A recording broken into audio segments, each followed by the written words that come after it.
Praise the lord. प्रभु यीशु मसीह के सामर्थी नाम में आप सबको जय मसीह की। मेरे प्रियो, आज परमेश्वर के पवित्र कलाम में आप सबका स्वागत करती हूँ और विश्वास करती हूँ कि हमेशा की तरह आज भी आप सब परमेश्वर के वचन के लिए प्यासे हैं और भूखे हैं। वचन में लिखा है कि धन्य है वे जो भूखे और प्यासे हैं, वे तृप्त किए जाएंगे। प्रभु यीशु ने कहा कि जो प्यासा है मेरे पास आए। मैं आपसे कहना चाहती हूँ मेरे प्रियो, सदा परमेश्वर के वचन के लिए अपने मन में भूख और प्यास हमेशा बना के रखें, ताकि जो परमेश्वर आपके जीवन में अपनी योजनाओं को पूरा कर सके। यूहन्ना 17:3 में लिखा है कि सच्चे परमेश्वर को जानना ही अनंत जीवन है। अगर आप अनंत जीवन की ओर बढ़ना चाहते हैं, आप अनंत जीवन को पाना चाहते हैं, आप स्वर्गीय आशीषों को लेना चाहते हैं, तो आपके मन में हमेशा परमेश्वर के वचन के लिए भूख और प्यास होनी चाहिए।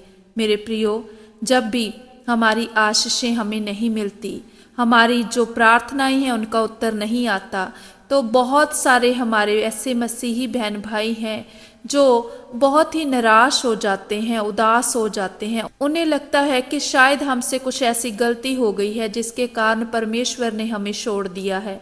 मेरे प्रियो, मैं आपसे कहना चाहती हूँ, परमेश्वर कभी भी नहीं छोड़ता। परमेश्वर का वचन कहता है कि मैं हमेशा तुम्हारे साथ रहूंगा। मेरे प्रियो, तो आप परमेश्वर के वचन पे भरोसा रखें।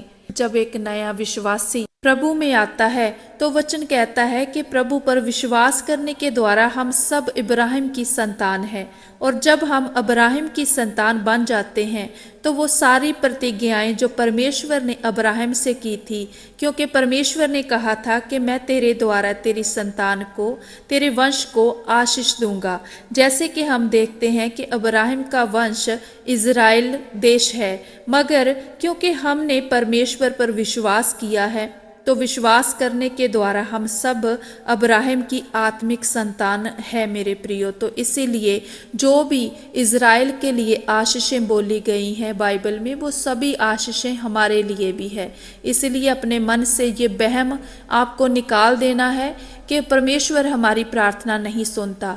जो कुछ भी आपको चाहिए वो सब कुछ पहले से ही परमेश्वर ने आपको दे दिया है, लेकिन उसे देखने के लिए आपको आत्मिक आंखों की ज़रूरत है, आपको आत्मिक विश्वास की ज़रूरत है। मेरे प्रियो, तो आप भरोसा रखें परमेश्वर पे, क्योंकि परमेश्वर के समय पे जो भरोसा रखता है, जो परमेश्वर के समय के अनुसार चलता है, उसके जीवन में कभी भी किसी बात की कोई कमी नहीं रहती, कोई घटी नहीं रहती। जैसे कि वचन में लिखा है कि यहोवा हमारा चरवाहा है, हमारे जीवन में कोई घटी ना रहेगी। मेरे प्रियो, आपको इन वचनों के ऊपर भरोसा करना है, आपको विश्वास रखना है।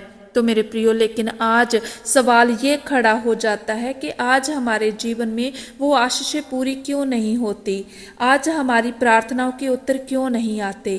आपसे ये कहना चाहती हूँ मैं मेरे प्रियो कि क्या आज हम अब्राहम के जैसे परमेश्वर के साथ चलते हैं? क्या आज हम अब्राहम की तरह परमेश्वर की आज्ञाओं को मानते हैं? अगर आज आपने ये उम्मीदें करी हैं कि परमेश्वर मेरे जीवन में अपनी प्रतिज्ञाओं को पूरा करे, और वो प्रतिज्ञाएं तब पूरी होंगी मेरे प्रियो जब आप अपने जीवन में परमेश्वर की इच्छा के अनुसार चलेंगे, जब आप अपने अंदर से अपनी मैं को खत्म करेंगे, आपका घमंड आपके अंदर से खत्म होगा, जब आपका विश्वास परमेश्वर के वचनों पे होगा, उस समय परमेश्वर की प्रतिज्ञाएं, परमेश्वर की योजनाएं आपके जीवन में पूरी होंगी।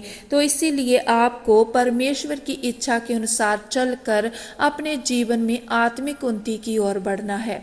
तो मेरे प्रियो, मैं विश्वास करती हूँ कि आज इस वचन के द्वारा आप जान गए हैं कि अगर हमारी प्रार्थनाओं के उत्तर नहीं आते, या देर लगती है, डिले होता है, तो आपको घबराना नहीं है, आपको भरोसा रखना है परमेश्वर के समय के ऊपर। और परमेश्वर के समय के ऊपर जो भरोसा रखते हैं उनके जीवन में कभी भी निराशा नहीं रहती। हालेलुया।